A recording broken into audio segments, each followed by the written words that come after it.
Hola, estimados amigos, vamos a iniciar con la presentación de nuestro segundo tema del curso de fiscalización ambiental, que tenemos como normativa ambiental transversal y sectorial.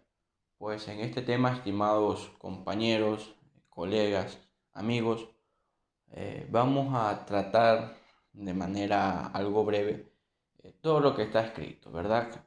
Todo lo que son artículos de cuerpos normativos aplicables a la fiscalización ambiental, aplicables a la prevención, al control, seguimiento ambiental. ¿Correcto? Entonces vamos a dar inicio a nuestro segundo tema. Asimismo, a través de esta plataforma estamos recibiendo preguntas y comentarios sobre esta presentación que se están realizando. No nos quedemos con preguntas. Si no estamos entendiendo algo, por favor, decírmelo, hacérmelo conocer a través de esta plataforma o escribiéndome a mi WhatsApp, que ustedes los tienen, para poder solventar aquellos requerimientos. Bueno, estimados amigos, empecemos con qué es el derecho ambiental. Bueno, es el conjunto de normas jurídicas, ¿correcto? Estos consideran, además de ser un conjunto de normas que regulan el ambiente, estimados amigos, a su vez estos están definidos como el sistema que interactúan y se interrelacionan de manera condicionada a los distintos elementos que lo componen, ¿correcto? El derecho ambiental, además de esta interacción, como estamos viendo aquí, que tiene lugar entre los sistemas de organismos vivos y sus sistemas de ambiente mediante la generación de efectos de los que se espera una modificación significativa de las condiciones de existencia de dichos organismos. Bueno, ¿cuáles son las características del derecho ambiental? ¿Correcto? Es integrador y globalizador. Siempre tengamos en cuenta estas dos características. ¿Por qué?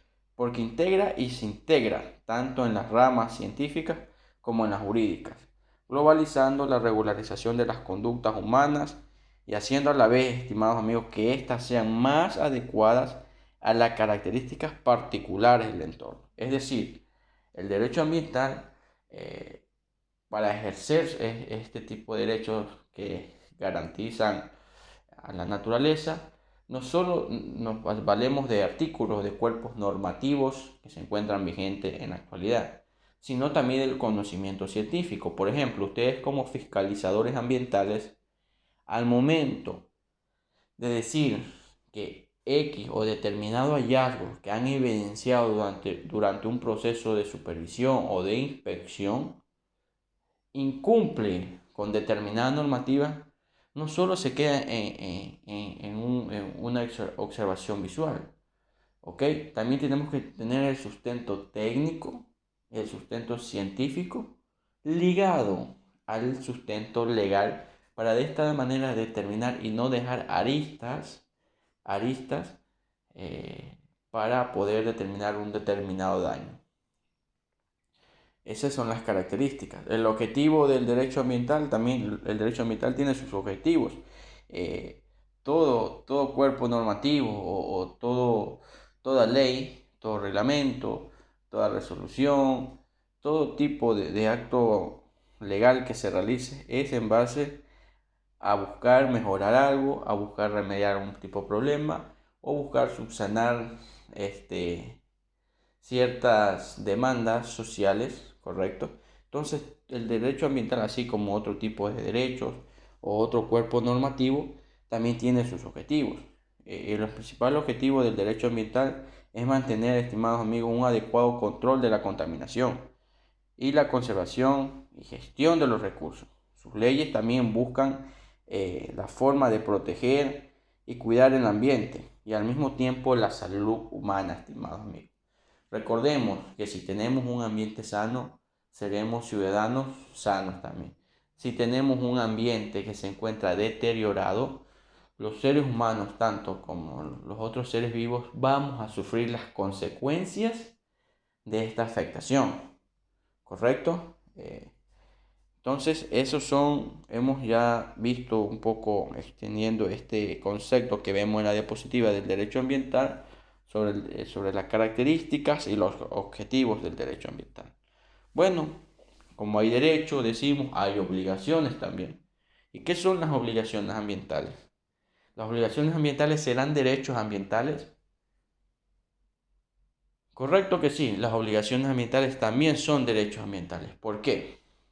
Porque si la naturaleza o el entorno donde yo voy a ejecutar mi actividad, mi obra o proyecto, tiene derechos ambientales, yo como administrado, como sujeto de control, operador, tengo la obligación de cumplir ciertos requisitos, ciertos lineamientos establecidos en la normativa ambiental para poder ejecutar mi proyecto. Pero y bueno, ¿y por qué serán estos lineamientos? ¿Por qué serán estos requisitos?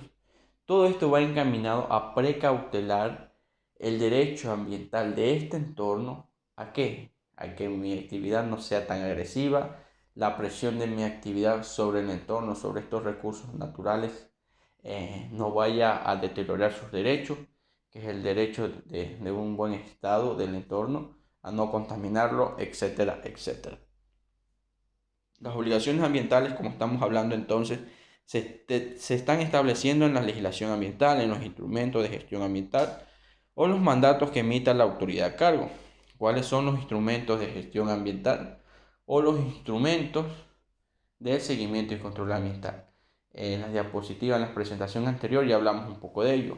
Todos los mecanismos de control y seguimiento ambiental están encaminados a esto, a supervisar, a vigilar, a controlar, a determinar también medidas de mejora cuando se identifique mediante un supervisor o un fiscalizador ambiental el cumplimiento de determinadas obligaciones o el cumplimiento de determinadas medidas establecidas en su plan de manejo ambiental o en la legislación ambiental vigente o sectorial que determine que el operador o el sujeto de control tenga que cumplir determinadas acciones. Las obligaciones ambientales no son estáticas, estimados amigos, es decir, pueden cambiar. Correcto. No vamos a tener hoy en día, si hace unos 4 años atrás había proyectos que se regularizaron con la normativa que estaba vigente hace 4 años atrás, es decir, la ley de gestión ambiental. Ahora ya no está vigente la ley de gestión ambiental. Las obligaciones de aquel entonces son otras. Si yo soy una persona nueva que quiero iniciar recién mi nuevo proyecto, quiero iniciar mis procesos de trámites de obtención de mis permisos ambientales, mis obligaciones ambientales pueden cambiar. No son estáticas. ¿Por qué? Porque ahorita, a traer aquí de ejemplo, por ejemplo, el Código Orgánico del Ambiente y su reglamento establece, por ejemplo, como una obligación ambiental de los que tienen que regularizarse con proyectos que están determinados como medianos y alto impacto, se determina una licencia ambiental. Ahora, esa obligación ambiental para las licencias ambientales, una son las auditorías ambientales de cumplimiento, ¿correcto? ¿Qué me dice ahora de la periodicidad de cumplimiento de esta auditoría? La primera al año y de ahí cada 3 años. Pero eso lo dice el Código Orgánico del Ambiente y su reglamento. ¿Y cuándo entró en vigencia el Código Orgánico del Ambiente y su reglamento? El reglamento fue por mayo de 2019. El Código Orgánico fue aprobado en el 2017, pero entró en vigencia un año después, abril de 2018. ¿Correcto? Entonces, la ley de gestión ambiental, antes de la vigencia de nuestro actual cuerpo normativo vigente, establecía que la obligación ambiental que se establecía dentro de una licencia para los proyectos categorizados como licencia ambiental, era, en el ejemplo que estamos teniendo aquí en esta presentación, las auditorías ambientales, la primera al año y de ahí cada 2 años. Entonces, en base a este ejemplo, ¿las obligaciones ambientales son estáticas? No, son cambiantes. Son a medida, según las necesidades o según los nuevos requerimientos, incluso para mejorar los mecanismos de seguimiento y control ambiental. o para mejorar los mecanismos de prevención ambiental. Estas, según se van modificando a medida vayan realizándose nuevos estudios, un sinnúmero para realizar este tipo de cambios también entre la parte económica, etcétera, etcétera. Incluso el, la parte ambiental, ¿correcto? ¿Por qué? Porque podríamos decir, pero bueno, para el tema de fiscalización ambiental tal vez es más flexible ahora la nueva normativa.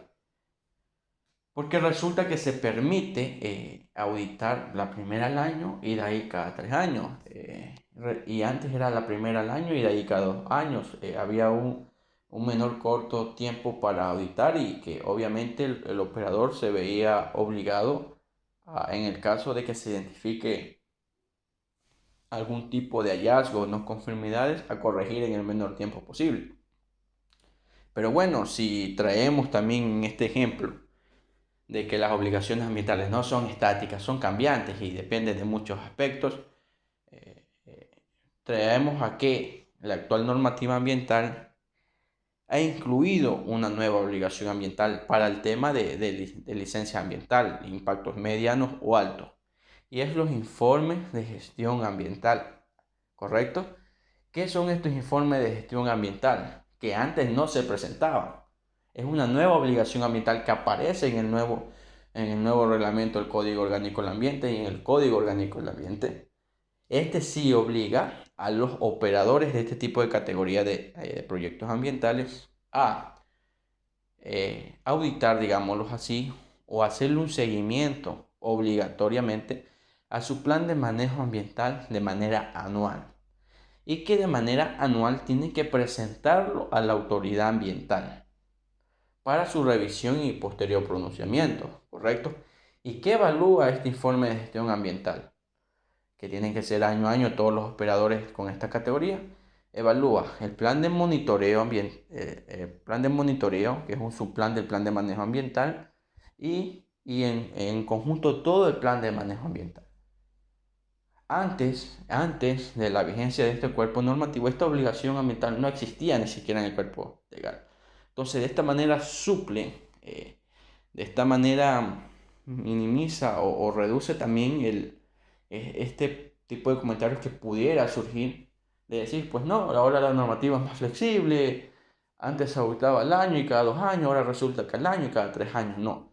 Entonces suple la normativa ambiental de este tipo de cosas de tal vez despreocupar a los operadores de que, bueno, mi auditoría viene después de 3 años, me relajo, no. Le aparece una nueva obligación y los obliga a que año a año tengas que presentar estos informes de seguimiento al plan de manejo ambiental. ¿Correcto? Unos me podrán preguntar, pero bueno, resulta que la actual normativa establece esto y mi proyecto se regularizó hace 4 años, por ende yo ahora tengo que acogerme a estas nuevas obligaciones ambientales. Pues estimado amigo, recordemos que la ley no es retroactiva. Yo no le puedo imponer a un proyecto que inició hace 4 años a que se acoja a las obligaciones ambientales de la actual normativa ambiental que fue aprobada y que se encuentra vigente. Incorrecto. Todos ustedes lo han de conocer incluso mejor que yo, que la ley no es retroactiva. Entonces, los que se regularizaron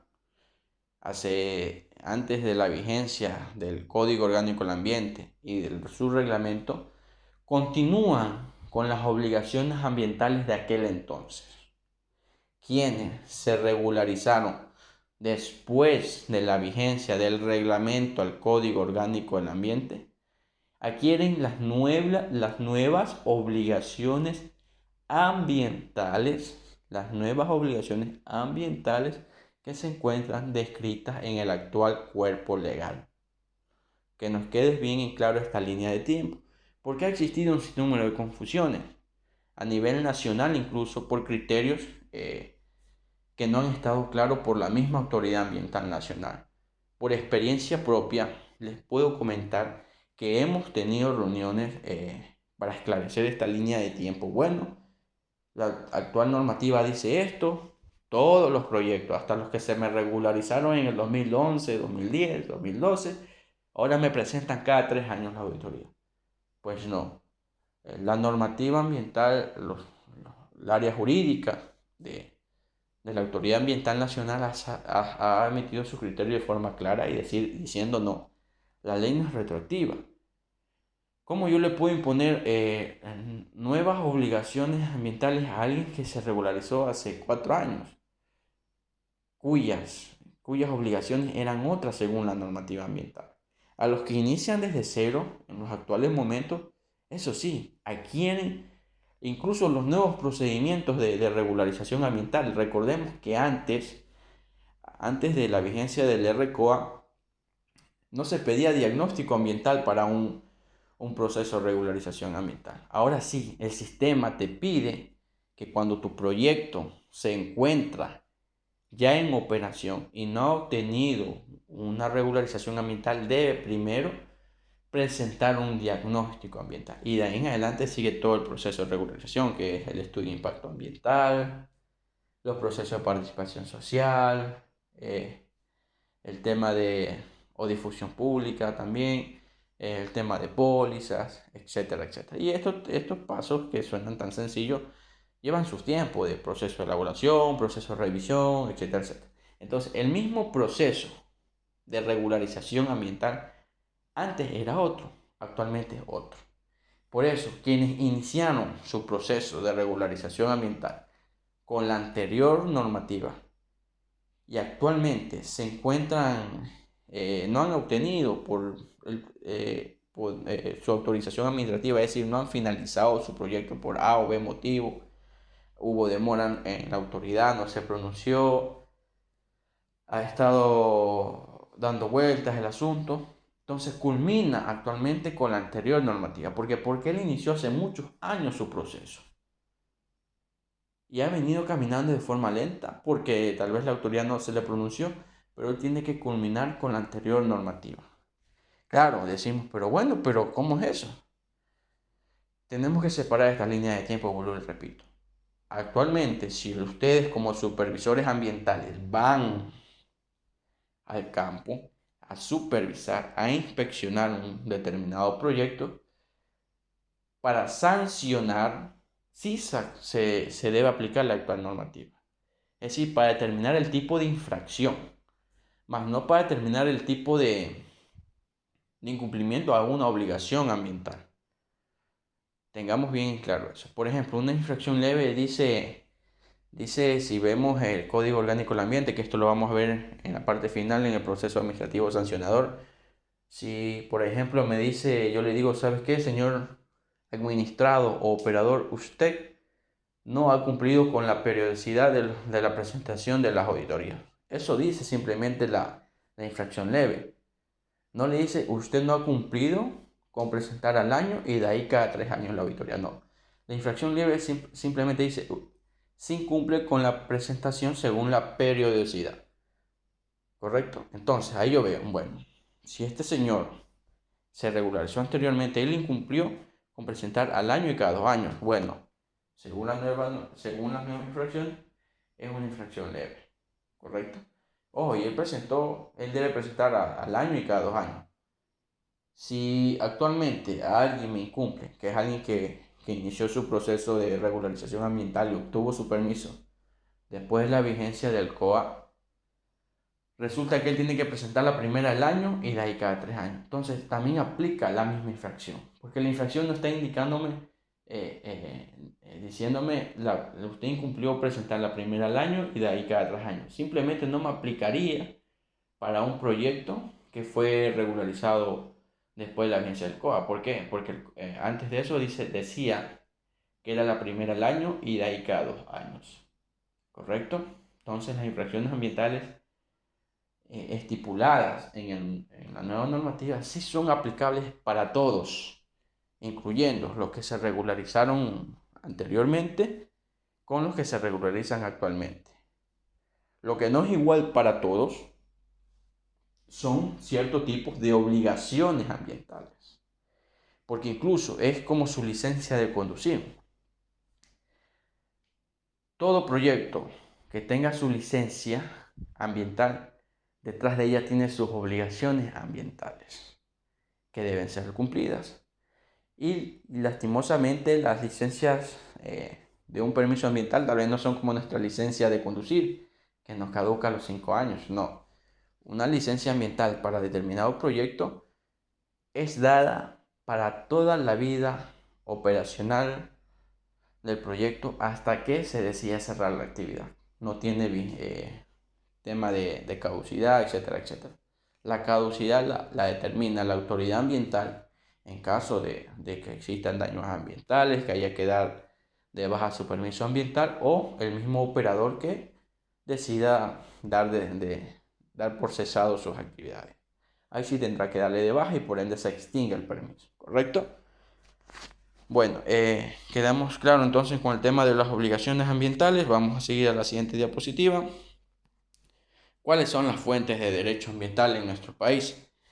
Tenemos, según esta pirámide, primero la Constitución de la República del Ecuador, tenemos los tratados y convenios internacionales, vienen las leyes orgánicas, las leyes ordinarias, normas regionales, las ordenanzas distritales, aquí entran también las ordenanzas provinciales, cantonales, decretos, reglamentos, tenemos de nuevo las ordenanzas, acuerdos y resoluciones, compañeros. Esta pirámide la saqué y parte de lo que se va a hablar hoy día de temas de derecho ambiental o de la normativa ambiental transversal y sectorial ha sido consultada de la fuente que tenemos aquí, ¿no? De la Constitución de la República del Ecuador y también de un librito de peritaje ambiental que fue elaborado por el Ministerio de Ambiente del Ecuador en aquel entonces, por el PRAS, en el 2017. Bueno, Constitución de la República del Ecuador, vamos a dar lectura a los artículos. Entonces un poco más de lectura a este tipo de cosas por corresponder a artículos que están ya estipulados, ¿no? Entonces todos conocemos el artículo 14 de la Constitución de la República del Ecuador, por ejemplo. Vamos a enfatizarnos más que todo a un poco enumerar los artículos a los que hace referencia a la normativa ambiental, correcto. Entonces tenemos el artículo 14 en la Constitución de la República del Ecuador, muy conocido por todos, que es el derecho de la población a vivir en un ambiente sano y ecológicamente equilibrado. Ahí tenemos otros de los artículos en el capítulo séptimo, en los derechos de la naturaleza, tenemos el artículo 71 al 74. En todos estos artículos están definidas claramente cuáles son los derechos de la naturaleza. Por ejemplo, que se respete integralmente su existencia y el mantenimiento, regeneración de sus ciclos vitales, estructura, funciones y procesos evolutivos. El 72, los derechos a la restauración. El 73, la aplicación de medidas de precaución y restricción para las actividades que puedan conducir a la extinción de especies. Ahí viene el artículo 74 que nos habla de los derechos de las personas, comunidades, pueblos y nacionalidades a beneficiarse del ambiente y de las riquezas naturales que les permitan el buen vivir. Es decir, todos tenemos, los seres humanos, derecho a hacer uso de nuestros recursos naturales. Es más, nuestra vida, nuestras actividades, ya sea productiva, económica, sociales, culturales, políticas incluso, son a base del aprovechamiento o necesitamos para hacer de todos estos requerimientos de los recursos naturales, ¿correcto? Entonces, así como todos tenemos derechos a usar nuestros recursos naturales, también tenemos obligaciones. ¿Para qué? Para que satisfacer nuestras necesidades, pero sin comprometer el buen estado o la salud de nuestros recursos, suelo, agua y aire y todos los componentes que interactúan entre sí. ¿Para qué? Para de esta manera también garantizar que las futuras generaciones puedan hacer uso de la misma calidad óptima de todos los recursos naturales. tenemos el régimen del buen vivir. Este va del artículo 395 hasta el 398. Reconocimiento de principios ambientales, modelos sustentables de desarrollo, aplicación transversal de política de gestión ambiental, participación activa de la ciudadanía en acciones de control para actividades que generen impactos en la naturaleza. Tenemos el 96, los principios ambientales de precaución y prevención, responsabilidad objetiva por daños ambientales, obligación de restauración integral de ecosistemas y de indemnizaciones a personas y comunidades afectadas, imprescriptibilidad de acciones legales para sancionar daños ambientales. ¿O correcto? Los delitos ambientales no son prescriptibles, son imprescriptibles, es decir, no vencen. Todos los ciudadanos seremos responsables por nuestras acciones u omisiones en el ámbito ambiental.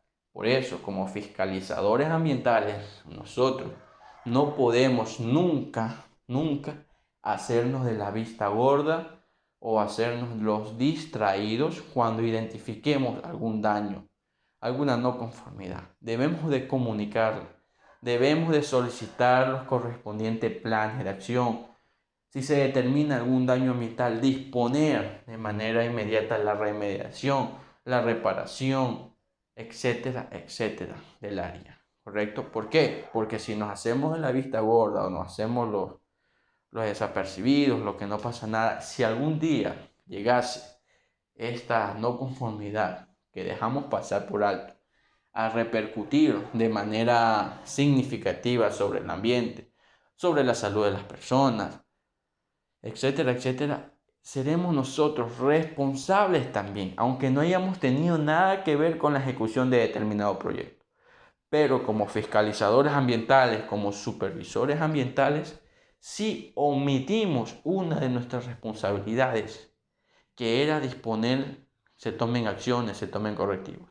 Por ende, nos hace parte de también la contaminación o la afectación por la cual tendremos que ser responsables, ¿correcto?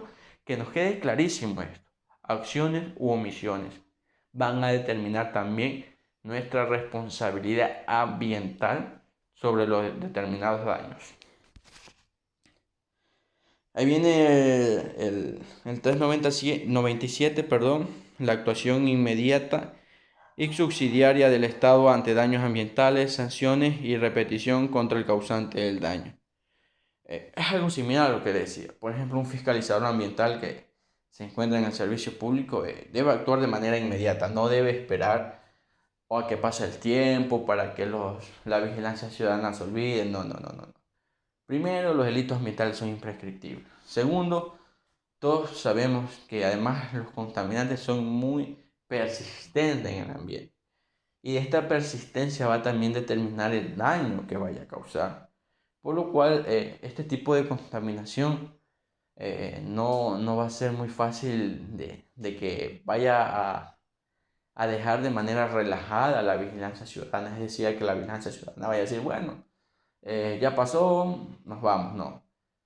Siempre el ser humano va a terminar regresando al mismo lugar, va a necesitar aprovechar los recursos del entorno y que se vaya a encontrar con afectaciones, van a seguir las denuncias, van a seguir la vigilancia ciudadana ejerciendo presión sobre los fiscalizadores encargados del área para que se cumplan con todos los requerimientos de reparación o biorremediación o remediación en el sitio. 398. La participación pública de consulta popular sobre decisiones o autorizaciones estatales que puedan afectar el ambiente. La Constitución misma de la República del Ecuador y todo marco o cuerpo legal que se desprenda en nuestro territorio nacional, que obviamente debe guardar concordancia con nuestra Carta Magna, está garantizada la participación social. Es decir, todos debemos ser personas interesadas, proactivas, participativas sobre temas ambientales. Es decir, ser observadores, dar nuestros comentarios, nuestras sugerencias, nuestras observaciones, nuestras preguntas, etcétera, etcétera, con la finalidad con la finalidad de que cuando se ejecute una obra o proyecto sean recogidos todos los requerimientos sociales, todos los requerimientos culturales, todos los requerimientos económicos de la población incluso. Recordemos que la parte ambiental no es una ciencia solitaria, al contrario, es multidisciplinaria que requiere de muchos aspectos para garantizar el buen desempeño ambiental. Bueno, aquí tenemos los tratados y convenios internacionales. He citado aquí, he enumerado, he enlistado 5 aproximadamente. Hay otros, pero no quisiera adentrarme mucho en esto. Sí lo quise traer un poco a recordatorio. Ustedes lo han de manejar de manera perfecta.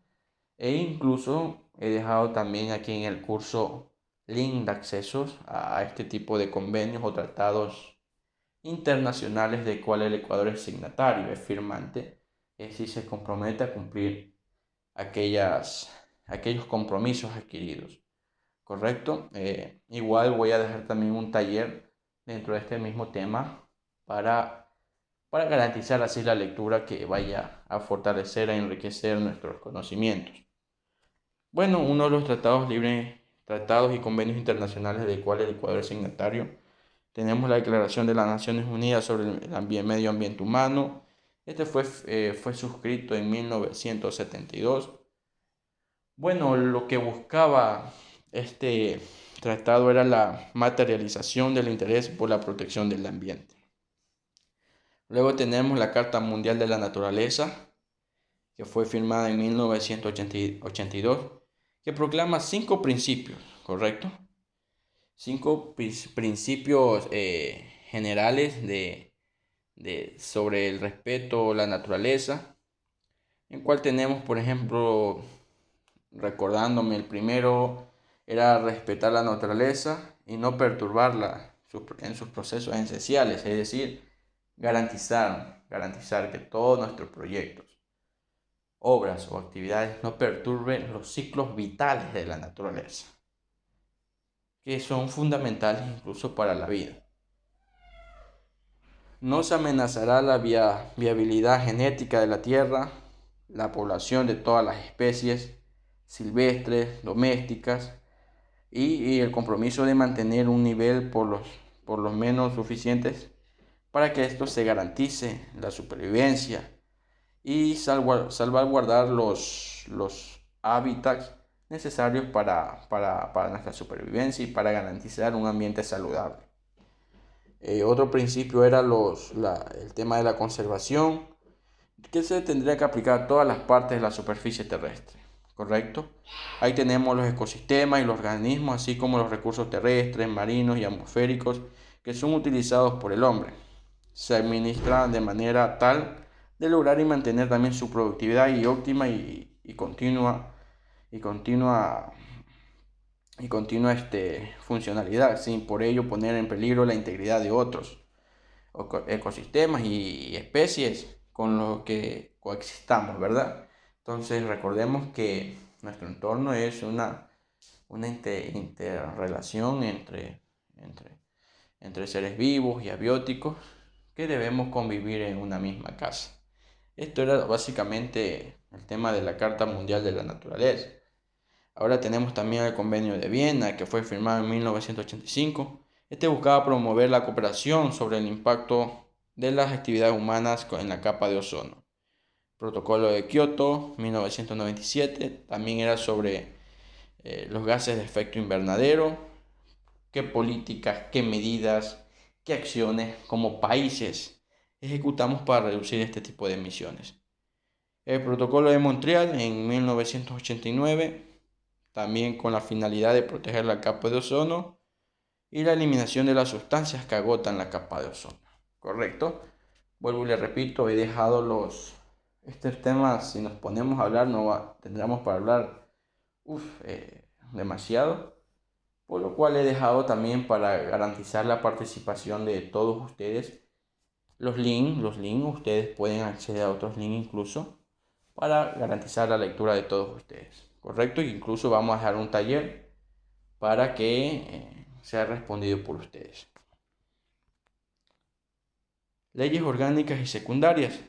Bueno, tenemos el Código Orgánico del Ambiente.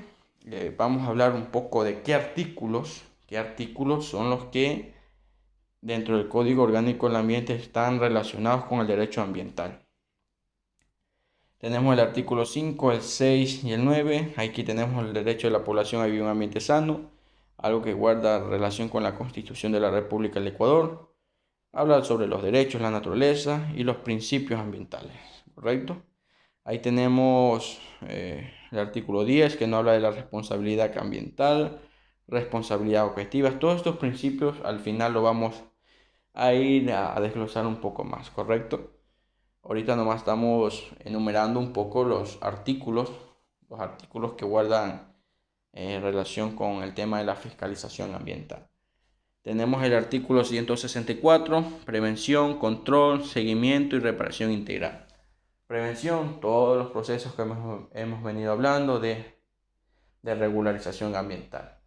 Control, todos los instrumentos de seguimiento y control ambiental, muestreo, monitoreo, inspecciones, etcétera, etcétera. Y reparación integral, todas aquellas acciones encaminadas a dejar nuestro entorno que sufrió un daño ambiental en iguales condiciones que nos encontramos, y si es mejor aún, en mejores. Tenemos el 203, la facultad de los funcionarios y servidores públicos en el ámbito de la fiscalización ambiental, obviamente, ¿no? Por ejemplo, todo fiscalizador ambiental, ustedes, si están trabajando en el sector público o algún día llegan a trabajar en el sector público como funcionarios en el área ambiental, como supervisores ambientales, ustedes tienen el derecho de inspeccionar las actividades, obras o proyectos en cualquier momento, en cualquier horario, sin necesidad de notificación previa, es decir, sin avisarle al operador que voy a llegarle a hacer una inspección. ¿Correcto? No se le debe avisar. ¿Por qué? Porque obviamente van a tener todo arreglado, vamos a ver todo wow. No. Las inspecciones ambientales deben ser imprevistas, deben ser sin notificación previa. Si el operador llegase a mostrar resistencia ante la prestación de las facilidades para que usted pueda realizar su supervisión, usted puede hacer el uso de la fuerza pública, es decir, llamar a un agente de la Policía Nacional para que le facilite el acceso, ¿correcto? Pero bueno, llegar a estos términos ya sería un poco molestoso porque ya sería entrar a la fuerza. Pero bueno, la parte legal le da las facultades a que un supervisor ambiental lo pueda hacer, ¿correcto?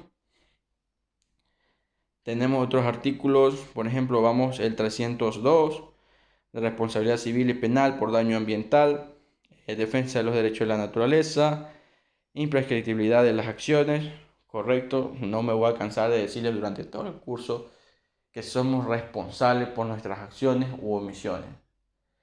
Por ser un simple trabajador, por ejemplo, de una empresa, sin ser el gerente, el dueño de la actividad, si yo observo un daño ambiental y soy el técnico de planta y no comunico, no informo, seré también responsable por mis omisiones. Peor aún si son servidores públicos del área ambiental, encargados de la gestión ambiental, o son técnicos de la autoridad ambiental de aplicación responsable. Peor aún, seremos responsables por nuestras acciones u omisiones. Principios rectores del derecho ambiental. Aquí tenemos los principios rectores del derecho ambiental. Bueno, ¿por qué se crea una normativa ambiental? ¿Por qué se crea un marco legal jurídico para garantizar el derecho ambiental de la naturaleza?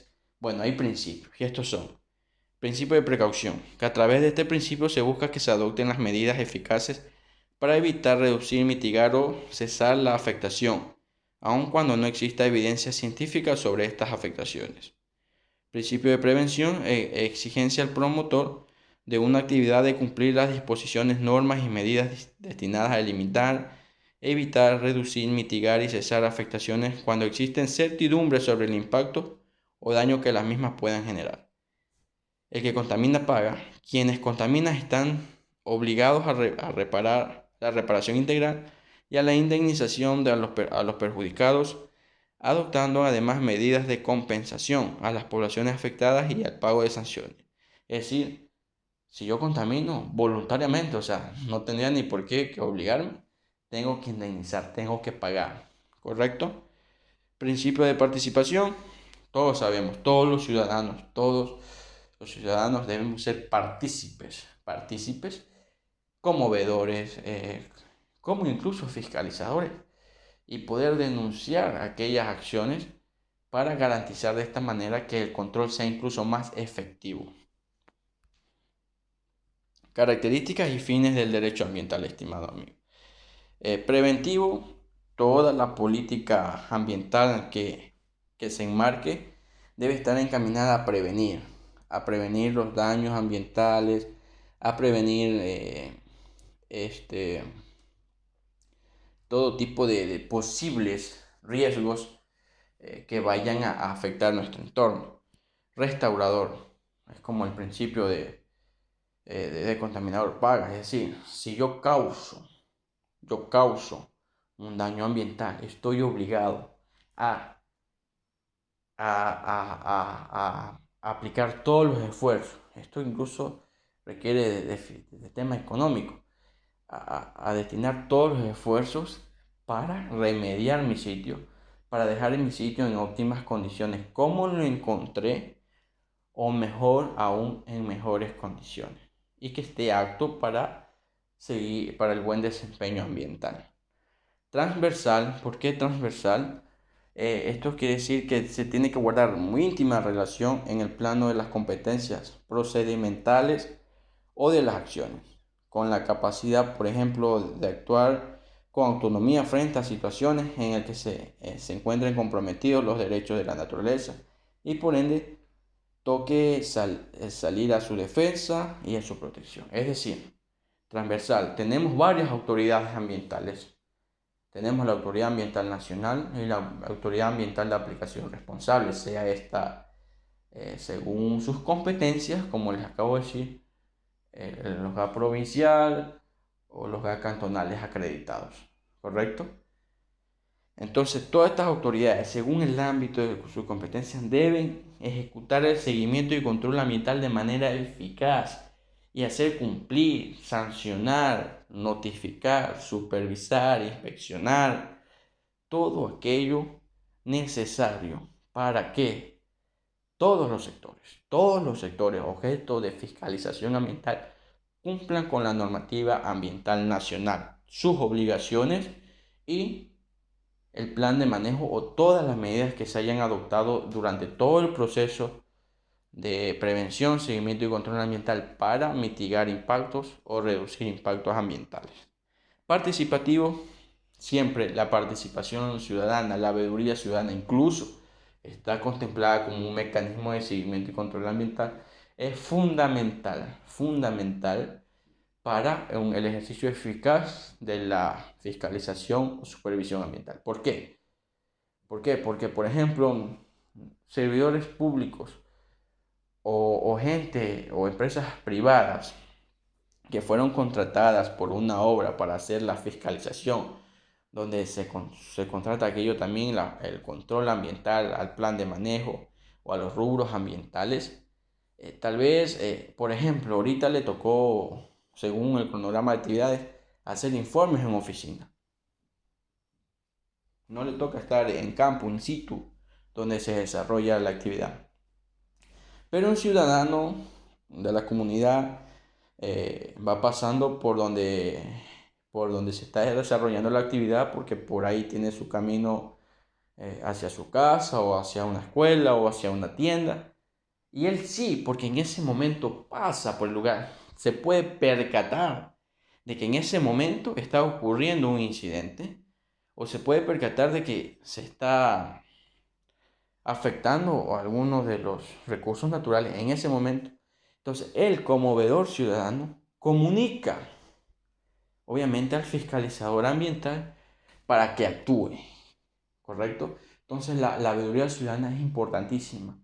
Es la que está siempre en el momento, por así decirlo, casi en su gran porcentaje, en el momento cuando ocurren los accidentes o incidentes ambientales. ¿Por qué? Porque ellos son los que están en el territorio a diario. Son los que caminan por el territorio a diario. Tal vez un fiscalizador ambiental no. Vuelvo y repito, porque le tocó hacer oficina, tal vez en ese momento, elaborar informes según su cronograma de actividades, etcétera, etcétera, y no se iba a percatar. En cambio, los ciudadanos sí caminan a diario por donde se desarrollan nuestras actividades, etcétera, etcétera. Por ende, importantísimo y está reconocido como un mecanismo de control la veeduría ciudadana. El derecho penal ambiental, pues sí, estimados amigos. Aquí tenemos también el Código Orgánico Integral Penal, donde ya tipifica a los delitos ambientales. Ahí tenemos también el artículo 415, el 437 y el 607. Tenemos los delitos contra el patrimonio cultural, delitos contra el medio ambiente y de las contravenciones ambientales. Muy en claro, decíamos que los principios del derecho ambiental, uno era el transversal. La función judicial cumple un rol importantísimo en ejercer los derechos ambientales. ¿Por qué? Decíamos que el principio transversal garantiza que en base a competencias aquellas instituciones actúen en derecho de la naturaleza. Por ejemplo, la Autoridad Ambiental Nacional descubre que se ha estado talando especies forestales nativas de un bosque protector, ¿correcto? Ilegal. Por último, esta especie forestal está en peligro de extinción, ¿correcto? La autoridad ambiental viene, percata, identifica al infractor, procede, solicita, obviamente como fiscalizadores en esta área, solicita la ayuda de la fuerza pública, acude a la fuerza pública, capturan al infractor, decomisan todas sus herramientas utilizadas por el infractor para cometer su delito. Pero ¿ustedes creen que la Autoridad Ambiental Nacional tiene la competencia de juzgar y mandar a cárcel al infractor ambiental? No. ¿Correcto? Quien tiene esa función es la función judicial. Ellos sí pueden determinar cárcel para delitos ambientales. Asimismo, la Autoridad Ambiental de Aplicación Responsable, un GAP provincial, por ejemplo, determina que X y actividad comete un daño ambiental. La Autoridad Ambiental de Aplicación Responsable no puede decir, sabe que usted, Diego Muñoz, como representante legal de la actividad, se me va preso. Incorrecto. Tenemos que informar como Autoridad Ambiental de Aplicación Responsable a la función judicial correspondiente, para que ésta sí, de oficio, a sus competencias, sancione y determine cárcel al infractor ambiental. ¿Correcto? Entonces, creo que ha quedado claro el tema de los principios del derecho ambiental. Transversal, competencia siempre. ¿Quiénes son competentes? ¿Por qué son competentes? Y todos, desde el ámbito de sus competencias, como supervisores ambientales, como fiscalizadores ambientales, debemos de velar porque se cumplan los derechos de la naturaleza. Bueno, los principios de la calidad ambiental, estimados amigos, los que les decía que íbamos a hablar un poquito en la parte final, ya para ir culminando este tema. Tenemos el tema de preventivo, de prevención. ¿Cómo le podrías traer aquí un ejemplo? Es la obligación, por ejemplo, ¿no?, que tiene el Estado a través de todas las instituciones y órganos, ¿correcto? De acuerdo a las potestades públicas asignadas por la ley, de adoptar las políticas y medidas oportunas que eviten los impactos ambientales negativos cuando existan certidumbre de daño. Es decir, El Estado ecuatoriano, el Estado a través de sus instituciones encargadas de crear leyes, ¿correcto? Deben crear todo el marco legal jurídico adecuado, idóneo, para que se haga en el ejercicio un control ambiental efectivo y de esta manera hacer la prevención de cualquier daño ambiental que ocurra. El principio de precautorio o de precaución, tenemos aquí que es la obligación que tiene el Estado, también es la obligación así como el de prevención. Asimismo, con todas las instituciones públicas y todos sus organismos, de acuerdo a las potestades asignadas por la ley, que tenga que adoptar medidas de protección eficaces y oportunas cuando haya peligro de daño grave o irreversible al ambiente, aunque haya dudas sobre el impacto ambiental de alguna acción u omisión, estimado amigo, o no exista evidencia científica del daño.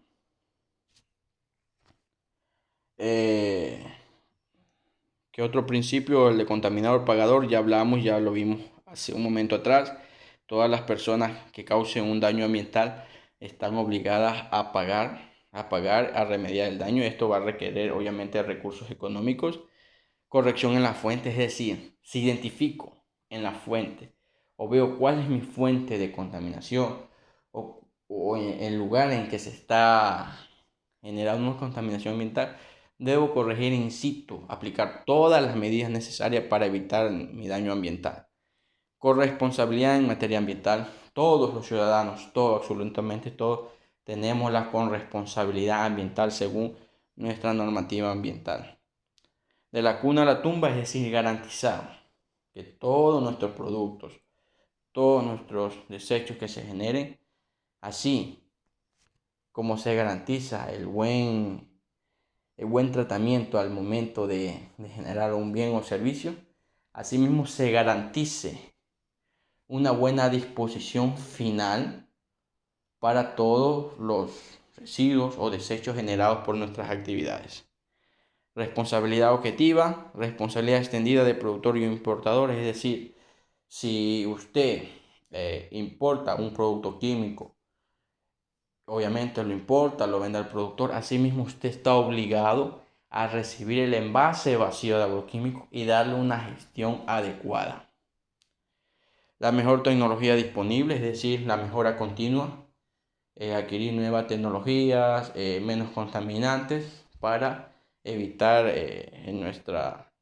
evitar más contaminación. Y esto además trae ciertos beneficios, no solo ambientales, sino también económicos. Por ejemplo, una mejor tecnología me puede reducir el consumo de energía, por lo general pago menos a la planilla eléctrica. Una mejora en temas tecnológicos me puede reducir tal vez, qué sé yo, la no generación de ruido. Y resulta que tal vez ya no sea necesario dotar de equipos de protección personal eh, para temas de ruido a mi personal, porque mi mejor tecnología ya no genera ruido. Son ejemplos que se me ocurren en este momento. Reparación primaria o in natura, ¿correcto? Entonces, estos son los principios que están establecidos también en el Acuerdo Ministerial 061. Normativa sectorial, estimados amigos. Bueno, hay varias normativas sectoriales. Es decir, aparte de nuestro Código Orgánico del Ambiente y nuestro reglamento, el Código Orgánico del Ambiente, que regula o establece todos los procedimientos ambientales, también tenemos normativa sectorial, ¿correcto?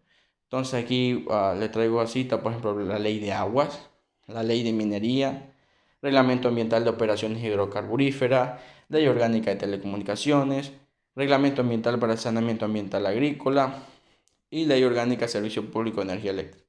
Son ejemplos de normativas sectoriales que traigo a colación para que desde el ámbito que nos desarrollemos siempre tengamos presente que no solo no tenemos que alinear lo que nos diga el COA o el RCOA, ¿correcto?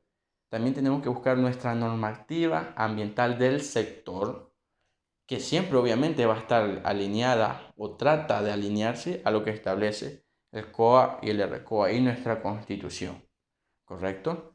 Pero recordemos también que el COA y el RCOA siempre, por ejemplo, en temas de obligaciones ambientales, nos dice, si ustedes leen este cuerpo legal, en muchos párrafos dice, por ejemplo, un ejemplo, la frecuencia de presentación de los monitoreos, de los muestreos de mi actividad, dice, por ejemplo, debe ser al menos una vez al año, dice el RCOA. Y tal vez nos podemos percatar que en la parte final de este mismo articulado vaya a decir, sin perjuicio de lo establecido en la normativa sectorial. Por ejemplo, bueno, me dice esto, voy a ver, trabajo en el sector hidrocarburífero. Bueno, voy a ver qué me dice el Reglamento Ambiental de Operaciones Hidrocarburíferas. Me dice aquí que tengo que presentarlo una vez al año en base a muestreos semestrales. Pero el RCOA me dice que por lo menos una vez al año, pero sin perjuicio de lo que establezca mi normativa sectorial. Pues me apego en ese momento, guiado por el RCOA, me apego a lo que establece mi normativa ambiental. Entonces mi obligación no es solo una vez al año, mi obligación es 2 muestreos al año en base a un informe anual, es decir, presento mi informe final del año recopilando información del muestreo del primer semestre y del segundo semestre, ¿correcto? Entonces, como fiscalizadores ambientales, en conclusión, siempre debemos observar nuestra normativa sectorial y vigilar también lo que establece nuestro marco legal superior, el COA, la Constitución, el reglamento, el Código Orgánico del Ambiente, etcétera, etcétera. Bueno, estimados amigos, esto ha sido el tema de hoy día. Espero les haya servido un poco. Cualquier pregunta, cualquier comentario o sugerencia, o incluso ustedes que quieran generar un aporte. Para mí sería importantísimo que también ustedes me generen un aporte. Recuerden que aquí debemos interactuar. Si ustedes me generan un aporte, yo aprendo de ustedes, me ayuda también a enriquecerme de sus conocimientos, que me encanta mucho esto, de tratar de brindar lo que sé y de recibir de lo que saben otras personas, ¿correcto?